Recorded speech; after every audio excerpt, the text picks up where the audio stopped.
Welcome to episode 6 of the SIU Sports podcast, as with the DE capitalized. It's your host Cole and Joey and Jordan. We're here to catch you up with some dogs at the vet real quick. First off, we got women's soccer coming off 2 impressive wins with Murray State on Thursday and Illinois State on Sunday. They're our last home games of the year. Both of those teams kind of sit below in terms of the standard of the Missouri Valley, but it gives us 2 more wins. That makes us currently sit at 8-3-3. They put it at 5-1-2 in the Missouri Valley standings. I think we're at number 3. I already said that. And so looking ahead, we've got a really big game on Thursday at Valparaiso, who is actually the number 2 team in the Missouri Valley right now. And then we have right below us is the number 4 team, UIC. Shout out my boy Evan Kledzinski, who goes to UIC. That's going to be on Sunday. So we look really good right now. We're on a 5-game undefeated streak. I think Jordan had said it earlier in the year where we talked about when they lost to Missouri State and we went, this is just the perfect time to pick ours up and start a new streak. Well, they've done it. They've done it again. And we look really good. We look really improved. A lot of the girls are playing well right now, especially our defense. Our defense is something that's really looked spectacular. Yeah, and this is a very senior-led team so far this year, and it was very emotional for them the last game, senior night and everything. Maddie Alaloof, Sam DeJulio, Liz Brechtel, Emma Spotak, and Caitlin Ducharme, they'll all be missed next year when they're no longer with the team. And like I said, it was just very emotional for them after everything that they've kind of been through with the team through their 4 years. But there's been a lot of late goals with the team lately that have been kind of saving them. So hopefully we can kind of figure out how to do a little bit better earlier in the game, I'd say. So you put a lot of pressure on the other team. Okay, one thing you want to try to avoid as an up-and-coming program is when you do win, avoid that complacency. And I think the presence of these seniors getting the girls together, whether it's during the game or whether it's before the game, coming out and making sure that they're not flat, because you see a lot of teams just in general do that after a big win or a big winning streak. So the fact that they're on another one right now just shows how tightly knit that group is. That's right. It's really getting to nut crunching time when we have these next big week coming up for them. And then on another spectrum for women's sports, volleyball, they're coming off 3 homecoming weekend wins. Very excited about that. They're on a 5-game win streak right now. That's the longest in the past couple of years. I want to say since 2016, but I almost feel like it's longer than that. They currently sit at 14-7 right now, 7-2 in the Missouri Valley Conference. For this next week, they will close up against UIC on Friday, and then number 4 MVC team Valparaiso on Saturday. This is just a chance to just really keep hold of that number 3 spot in the standings before the tournament comes up here pretty soon. We're in the second half of the season now, so that spot in the standings will be very, very valuable to them later on in the postseason. And then, CC Bowman, I noticed that she was on crutches at the last game. I don't know if I just missed something in one of the other games, but she seems to be out for season. But they've been kind of holding it together with the other freshmen on the team so far. Yeah. We talked about how Kelly Franklin, like these other players, have really had an emergence in CC Bowman's absence. And, CC was really, really good and playing really, really well up to this point. Thankfully, she's a freshman, so it doesn't look like we're going to, we still got playing more years with her, playing more games. But even still, the freshmen who have come in and have still made a heck of an impact. This team looks really set for the future. I'm happy that we're winning so much as of right now, but my expectations are high for the next couple of years for the Dogs. Yeah, absolutely. And I think the key thing going down the stretch here is, are they going to keep the legs fresh? Because depth is going to be an issue now with Nasia Giddens out. Now CC's out for the whole year, which we're expecting. It's going to give some girls some opportunities, but again, we're going to lack that depth. You mentioned Kelly Franklin. I was at that game on Friday, actually, and I think twice, she was serving, she got 5 points in a row. Just like 5 aces in a row, which is just ridiculous. Mm-hmm. She's got some sort of top spin. I'm not a volleyball expert. I don't know how you do that, but she's a secret weapon, and that wouldn't have happened without Cece getting hurt and her being able to step up there. So the fact that they have this kind of, just that little depth right now just shows how far this program's gone, shows how good of a job Ed Allen is doing with this team. So, and they're kind of in the same place the soccer team is. just try to stay in that number 3 spot. They're both in the number 3 spot. See if they can climb up. Over to the gridiron. Another win. Another week, another win. Homecoming win versus Western Illinois, 30-7, and the game wasn't really that close. They kind of put the car at park late in the third quarter there. 5-2, 4-0 in conference. Those 2 games at the beginning don't really feel like they even happened anymore. Road test. Completely new team. Oh yeah, completely new team. Absolutely. The passing game looked fantastic. Nick Baker, 25-28. He was named the MVC Player of the Week, despite not having any touchdowns. But he didn't need to do anything. It was Javon Williams was just taking the ball, wildcat, getting handoffs right up the middle on the goal line. He was a bulldozer. Like I said, with 4 touchdowns. Yes, he was. I'm not comparing him to Saquon Barkley, but it seems like we're doing with him what the Giants are kind of doing with Saquon. Joey and I will know as our teams both lost to the Giants. And Nick Baker obviously won the battle of Rochester QBs. The other Rochester, Illinois QB didn't even really play until third quarter. He looked all right, but the game was kind of over at that point. So, again, another great win. Going on the road to South Dakota next week, who they're having a really down season, but they were a playoff team last year. The playoffs and lost to the Dogs. So, you can't take anything for granted, obviously. One loss here could really affect our playoff seeding or just our playoff chances in general, so we've got to keep the foot on the gas, and I think they will. Yeah, that's a good point.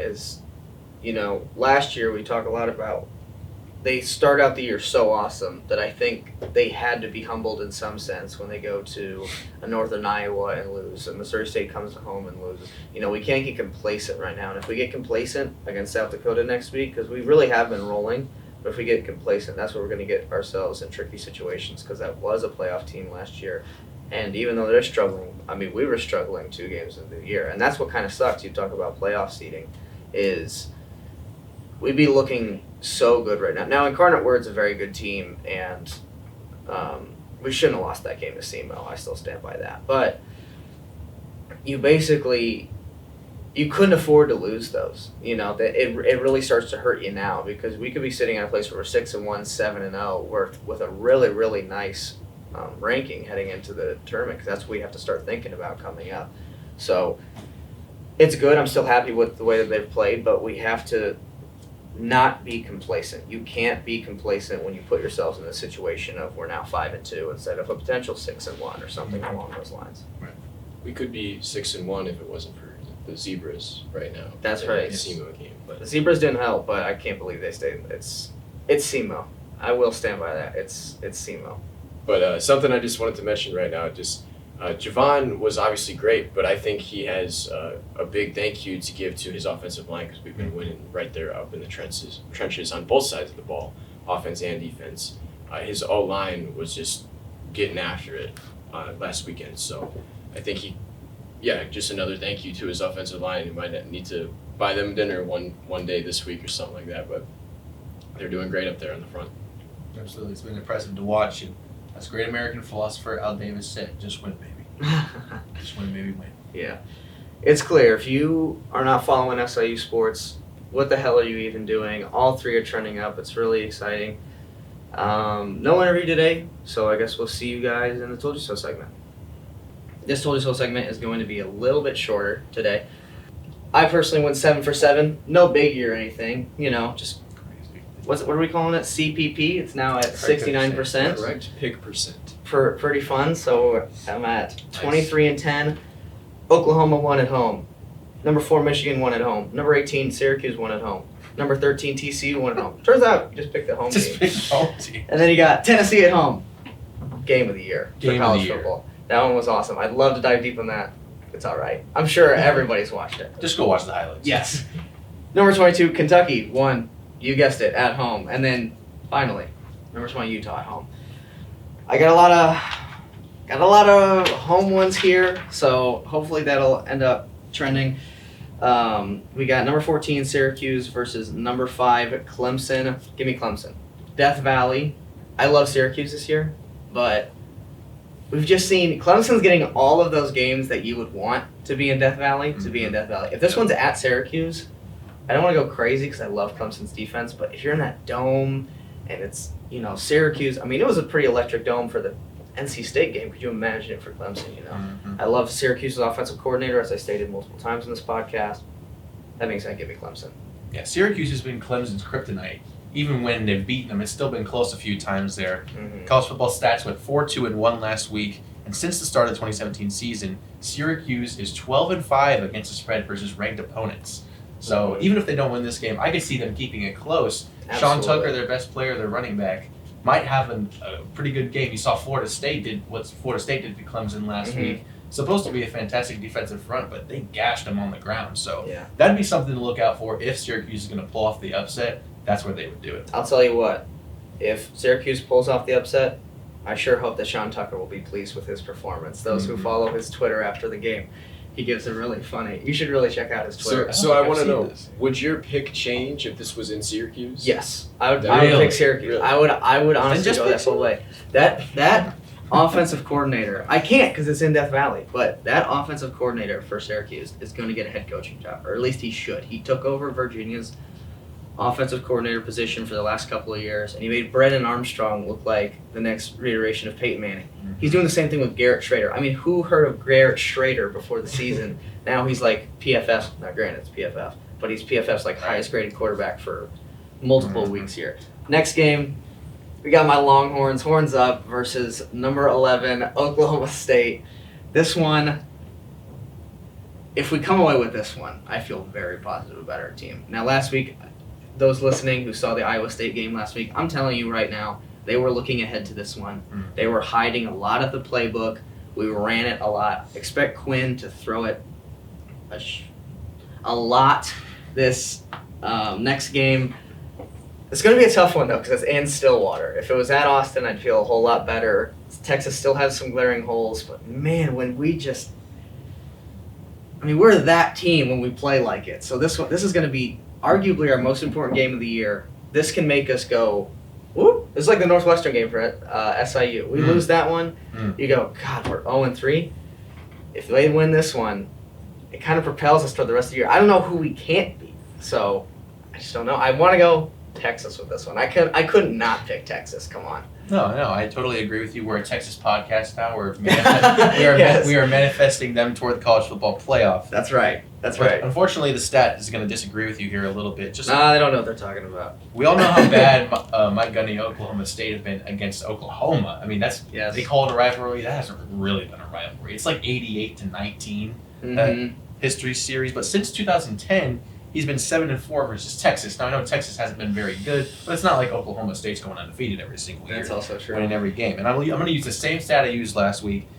Mike Gundy is 35-23-1 against the spread versus ranked teams in his Oklahoma State career, which is the best in the Big 12. And last week, they didn't win the game, but they covered, so the stat hit. They were right. I did pick TCU over them, and TCU did show some weaknesses, especially with throwing the ball. Quinn can put it on a rope, man. I'm just saying. We'll see how it goes. I just think that Texas just had... We're talking too much about it. We got number 9, UCLA, at number 10, Oregon. This is the game day pick. I got to go Oregon here. I like UCLA a lot. I think it'd be really fun if UCLA made the playoff, but God, it's UCLA, all right? We were talking about this team earlier in the year. They only beat South Alabama by 1 point. They look a whole lot better, but Oregon, I'm not even a Bo Picks fan. He's not Bo Nix, he's Bo Picks. But their running back, Bucky Irving, is one of my favorite players in the entire country. It just seems like he's getting 7 yards, and it doesn't matter what you do. So I love Oregon's running back core. I love a lot of their players. I think their defense is good enough to hold UCLA. This is both 2 run-heavy teams, which if this was in the NFL, that'd be great. But I don't know if either of them are good enough to make the playoff. I think I just want to go with Oregon in this one. Go with at home in Autzen. I think it's perfect. So kind of the same thing. Would your pick switch if this was on the road? I don't think it would. I'm not going to go out there and say that. UCLA doesn't even have a fan base that comes to the Rose Bowl for them. Bo Nix road stats. I don't know. I don't know. I think I just still have to pick them because UCLA. Yeah, maybe it might benefit Bo Nix to play in front of nobody, but it's just something that UCLA wouldn't get that much advantage. Yeah, Bo Nix is widely known for his ridiculous home road splits. At home, he's thrown 35 touchdowns and 4 interceptions in his career. That's ridiculous. On the road, 16 touchdowns, 15 picks. So the stat doesn't really back you up here. Bo Nix is about to have another field day. And just another little nugget. We don't want to advertise sports betting, but the over is 11-2-1 when UCLA plays against a ranked opponent in the Chip Kelly era. So I'll just throw that one in there too. I think a high-scoring game benefits Oregon just because of how good Bo Nix is at home. I love your take there. That's a good point. And then the final game that we want to talk about is number 17 Kansas State at number 8 TCU. This one's tough because I've personally been very pro Kansas State on this pod as up to now, but I've also been very pro TCU. So these are two teams. This is the opposite of the. Where do we come up with turd of the week that I usually pick? Turd Bowl. Yeah, Turd Bowl, Battle of the Turds, whatever. Both of it. I love both these teams, and I'm just going to go with my heart on this one. I'm fully open to being wrong here, but I think Kansas State can pull it out. I don't think TCU is go undefeated in the Big 12 type of good. I don't see them making the playoff. They're really good, and they're really sneaky, and I am going to hate when they are. I can't remember who plays who at home, but I think we go to TCU, Texas, and I'm going to hate playing them, but I think I want to go Kansas State here. I think Kansas State, Adrian Martinez, are coming off a bye, right? I got that right? They're coming off a bye. Yeah. Because they didn't play last week. Yeah. Adrian Martinez hasn't thrown a pick all year. I like Chris Kleiman. I think you got a Chris Kleiman stat here, but give me Kansas State in this one. I'm open to being wrong, though. I do have a Chris Kleiman stat, and the stats love you today. I think we went 4 for 4 on stats loving Cole's pick. Way to go. Kansas State, surprisingly, maybe not surprisingly, is one of the best teams against the spread in the Big 12, just behind Mike Gundy and Oklahoma State, who I've mentioned the last couple of weeks. And you like Utah because they're a model for consistency, right? That's right. So is Kansas State. Since Chris Kleiman took over in 2019, they are 15-7-2 against the spread after a win. So, they're coming off a bye week, but they won their most previous game. So they keep the good play going for the most part. Even if they don't win, they keep it close. I think they might be a 3 or 4 point underdog right now. So if they do cover this, they might just win the game. There you go. So, this seems like one of those games I feel like you might change your mind a couple times. Right? Yes, this could change Friday by the time we hear this, and I'll look like an idiot. But for right now, Deuce Vaughn, Adrian Martinez, there's a lot to like about this Kansas State team. There is. I like them. Just something important that I feel like we should mention. Heisman Trophy odds are updated. That's right. You beat Alabama. Turns out now you're second. Hendon Hooker. He lit him up, though, so you can't even blame him. I'm honestly surprised he's not the favorite. I know because there's C.J. Stroud, and he's going to have that opportunity, and he's been putting up numbers too. But Hendon Hooker, his deep ball, man. He's got like this Russell Wilson, 2000, whenever his prime was. Right. It's hard to kind of come up with a number. Yes, but we can agree on that. Yes, but he's got this deep ball that just hits every time. That wide receiver that he's throwing to, Hyatt. I don't know how to say his last name. Jalen Hyatt. Yep. Jalen Hyatt. Just like the hotel. Great win, and I think that in my opinion, it's Hooker's to lose. Now, C.J. Stroud is probably going to put up a lot of numbers, and we might forget about this week 6, week 7 victory, but I think that it's a safe bet to think that Hooker's going to come away and win it. Now, I got written here, I don't have it written here, but it says, Jordan's Flaming Hot Bazooka Take. Yeah, this is my Flaming Hot Bazooka Take. I'm just going to throw this out here. It's actually something I've been seeing said in places here and there, but it's not widely, it's not really consensus. Okay. I think the national champion for the 2022 college football season will come from the Big Ten East. Either Ohio State or Michigan is going to win the 2022 national championship. Right now, if you ask me who the 2 best teams in the country are, I think it's Ohio State and Michigan. Overall, all-around best teams, Ohio State and Michigan. Man, and as an Ohio State fan, I hate saying that about Michigan because I wish they went 0-12 every single season. But my eyes are telling me something that my heart disagrees with, and I have to go with my head. You have to be smart sometimes and just say the truth. I'll give you Ohio when it's State. Clear and evident. I'll give you Ohio State. Georgia still got those dogs in them, though. Michigan, a good win against Penn State, where Penn State kept it close for a half. They dominated. I hate to say that. It makes me want to puke saying that. Yes. They dominated the game. I don't know. I'm pretty anti-Michigan. Michigan has the best O-line in college football by a mile. It's up there, and you're right, but I just can't. I can't go Georgia doesn't have a chance to win because I can't believe I'm so pro Georgia because I hate Georgia. No, they have a chance. I'm just saying that. Yeah, but I'm with you on the Ohio State one. And in fact, if you told me with gun to my head, I'd go Ohio State because I love their offense. Thank you. But God, Michigan. It'd be crazy if Michigan won, and I'd never hear the. No, it would my be. I heart think rate, so I want think that to Ohio happen. State has like in that equation is definitely the It's team. like It's Ohio State and then Michigan. Mm-hmm. But then after that, I think there's a small gap. I like that take. I think it's a good one. Thank you. I think there's something there. What was it? Bazooka. No, that was a flaming hot bazooka take. Nuclear bomb. Boom. Real quick, we're going to talk about NBA. NBA starting up this tonight will be the 76ers versus the Celtics. I like the 76ers in that one. And then we have the Lakers versus the Warriors, and I like the Warriors in that one. I think that's a safe bet. But there's really not a whole lot of other great games this week. But we do have Denver at Golden State. I'm mostly just using this opportunity to tell everybody and put everybody on Denver Nuggets notice. They signed a lot of really good free agents this year. Kentavious Caldwell-Pope, Bruce Brown. Bruce Brown's going to cut. Kentavious Caldwell-Pope's going to knock down threes. They also get Jamal Murray back. They also get Michael Porter Jr. back. I got Denver winning on Friday. I think there's no chance that they lose. I'm going to go with that. I'm going to lock it. But I love Denver this year. I love Nikola Jokic. And I also want to throw out a weird possible Nikola Jokic wins third straight MVP and we go, what the hell? Because if Denver finishes as the number 1 seed this year, if they win 60 games, No, you're because right. they look like a team that could possibly do it. I'd hate to have that because I love Nikola Jokic, but I don't know if I'd. Larry Bird and then Bill Russell were the only two to ever do that. Mhm. You throw Nikola Jokic in there, but he's becoming really, really good. Just wanted to put you all on notice. Yeah. Denver probably wins on Yeah. Friday. Mm-hmm. He'll probably be the most deserving, but voter fatigue's probably going to set in this year, you would think, after Yes. 2 straight years. So. Yes. But as you do say, always pick the home team, and they're the road team in this one. Nah. I said The I said NBA in doesn't college know. football. This is NBA. This Yeah. NBA doesn't matter. Yeah. Especially not when they're playing Golden State, who has one of the best home Yeah. arenas in the entire country. It's funny how it switches up for different Ah, sports. don't But worry anyways, about it. I like Denver.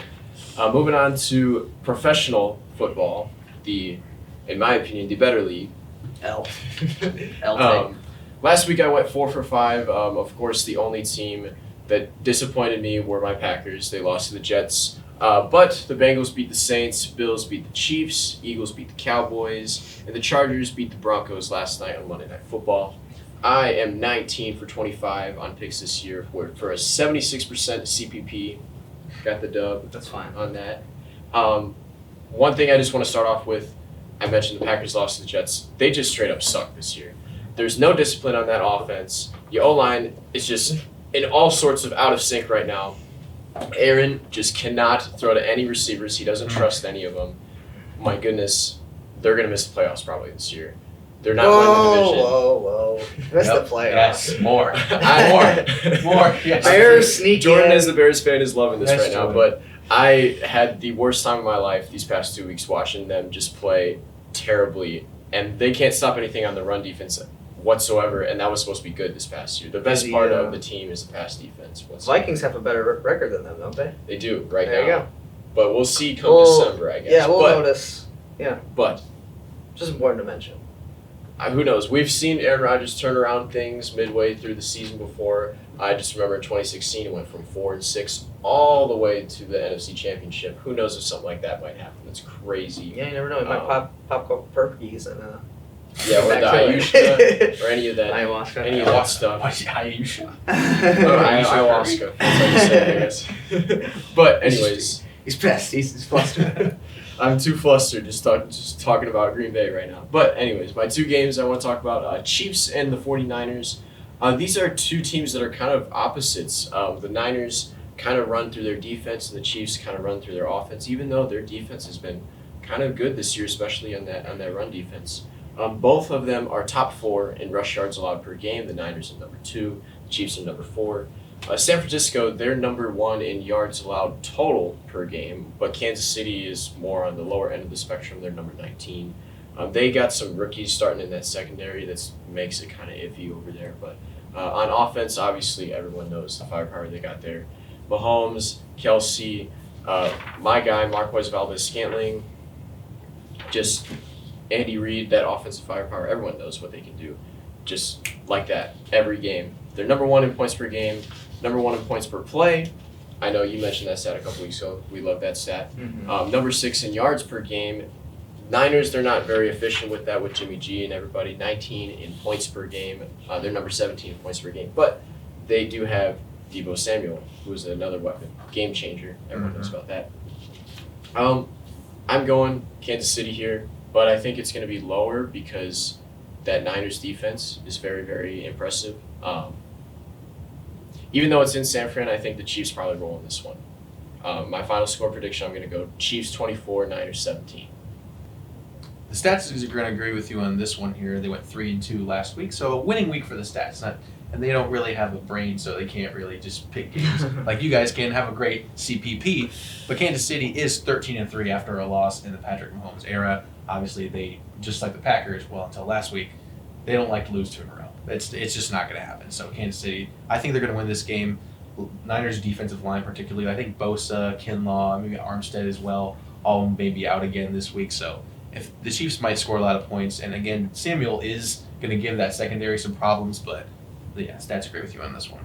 Yeah, I definitely think Chiefs are going to probably roll this one. Probably, I'm kind of just after sleeping on it, it might be a little bit bigger than the 24-17 game. It might be 30, maybe. I don't know. We'll see. Maybe. We'll see. In today's NFL, I don't know if anybody's Yeah, getting that's 30 true. anymore. It's all about the Chiefs winning for the CPP. Anyway. Yeah. We just want the CPP Yes. increased, but we'll see. My next game, Seahawks-Chargers. This is going to be in LA. Chargers, they won last night. Their kicker has that dog in him. He got really badly hit after one of his kicks. Could barely even stand afterwards. Later makes the game-winning kick. We love him. I don't even remember his name, to be honest. I never even heard of him up until last night. But I can't even think of it. But, I really watched the game. I don't remember what his name was. But yeah, I just feel weird even talking about this game. Seahawks, Chargers. I mean, Geno. They wrote him off, but he ain't right Yeah, back. Right back. Something important to mention. We So love that important to story. We love that story of Geno. Best Smith. QB in the league, Geno Smith. Best QB in the league. This Certainly guy- has overtaken Aaron Rodgers at this point, right? Oh, yeah, at this point, I mean, Yes. what do you know? The freaking Seahawks, who would have thought that they would be number 4 in points per play? They can score quick, Mm-hmm. and they can score fast. Chargers, they're also number 2 in passing yards per game right now. Justin Herbert, everyone knows what he can do. He's still very, very young, but they're also a very, very pass-oriented offense anyways. They pass the ball a lot. They don't really run it, even though they have Eckler, and he's very talented in that backfield. But yeah, Geno Smith, man, he is They number wrote him 1. off, but he ain't right back. You do not understand. That's all you gotta say. He That's all you is gotta say. number 1 in completion percentage right now. Who would believe that right now? That's what I'm saying. At this point, 6 games into the season, 1,502 passing yards, 9 touchdowns, 2 interceptions, and 108.1 passer rating, only behind Josh Allen. Who would have thought?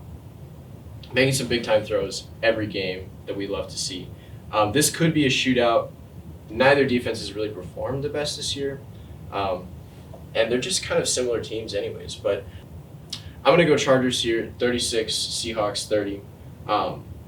I just think the Chargers offense is probably going to light them up, even though this will be a pretty high shootout. I don't know if Geno Smith can do exactly what Justin Herbert can do, but even though I do love both QBs here. I think I like your pick of going high on these points right now because I remember watching the Seahawks and Lions game earlier, and that one was, I think, a 45-44, one of those 40 crazy. 45, yeah. Yeah, one of those crazy high finishes. Both these teams' defenses are not where they need to be.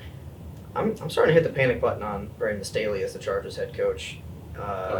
You're a defensive coach who came in and you have a bottom 10 defense, and it's not just this year, man. It's a lot of the couple of years. Mm-hmm. So I almost want to go Seahawks in this one just because I think Brandon Staley is going to go, wait, analytics say we should go for it on 4th and 2 from our own 30, and then they lose it, and then they give Seahawks some easy points. I don't know.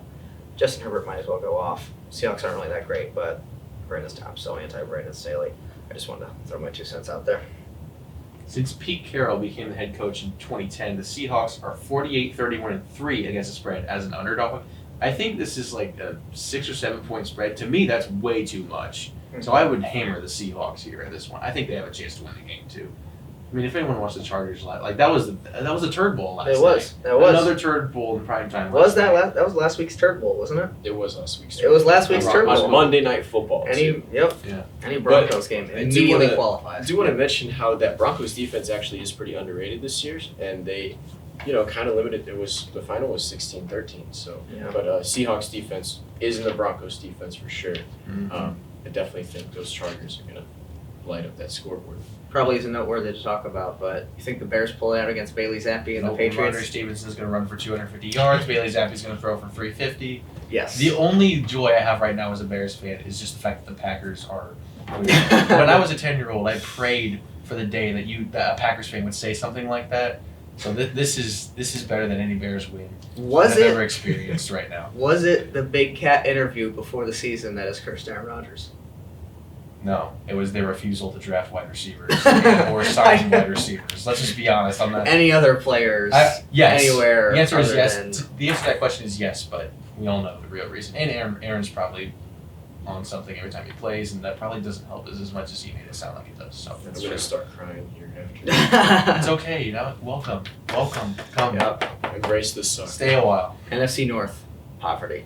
And on that note, that'll be it for us. Thank you so much for joining us with episode 6 of the Inside Sport Podcast. If you're listening on Spotify, please give us a follow. And if you're watching on YouTube, please subscribe and like this video. Thanks so much.